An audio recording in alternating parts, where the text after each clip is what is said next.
Magandang araw mga bata! Ako si Teacher Rainier Bench Ikot o mas tawagin niyo na lamang Teacher Ray. Ngayon ay ating tatalakayin ang CVC or Consonant, Vowels, Consonant at CVCC, Consonant, Vowel, Consonant at Consonant. Halina't matuto ngayong araw na ito. Sa wikang Ingles, ang CVC ay Consonant, Vowel, Consonant at CVCC ay Consonant, Vowel, Consonant, Consonant. So, wikang Pilipino naman ay KPK, Katinig, Patinig, at Katinig. Sumunod, KPKK, ito naman ay Katinig, Patinig, Katinig, at Katinig. Ano nga ba ang binubuo ng vowel o patinig? Ang binubuo ng mga letrang ito ay A, E, I, O, U. Ulit. A, E, I, O, U. Ngayon naman, ang binubuo ng consonant o katinig ay ang mga letrang B, C, D, F, G, H, J, K, L, M, N, P, Q, R, S, T, Victory, W, X, Y, at Z. Ngayon naman mga bata, tayo ay magbibigay ng mga halimbawa sa wikang Ingles. Para sa CVC, ang salitang ating napili ay pen. Pen. Pen. At ang unang letra na ito ay letrang P. Pa. Pa. At ang sumunod na letra, ang letrang E. E. E. E.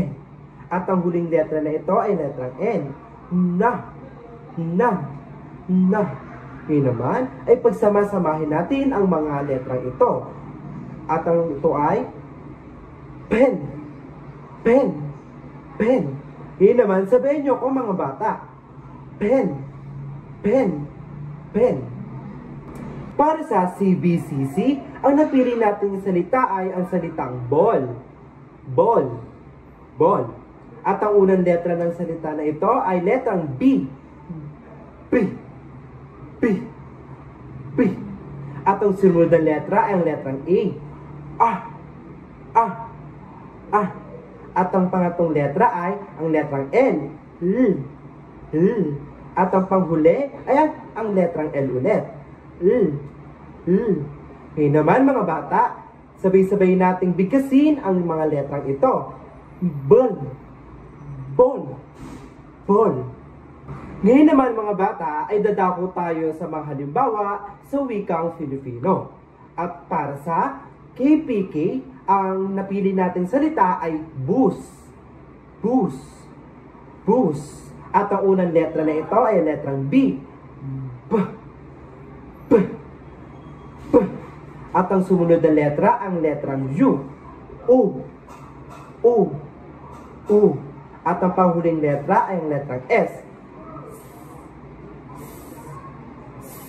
Ngayon naman mga bata ay pagsama-samahin natin ang mga letrang ito. Bus. Bus. Bus. Ngayon naman, para sa KPKK, ang ating napiling halimbawa ay ang salitang nurse. Nurse. Nurse. At ang unang letra na ito ay letrang N. At ang pangalawang letra ay letrang A. Ah. Ah. Ah. At ang pangatlo naman ay letrang R. At ang panghuli ay letrang S.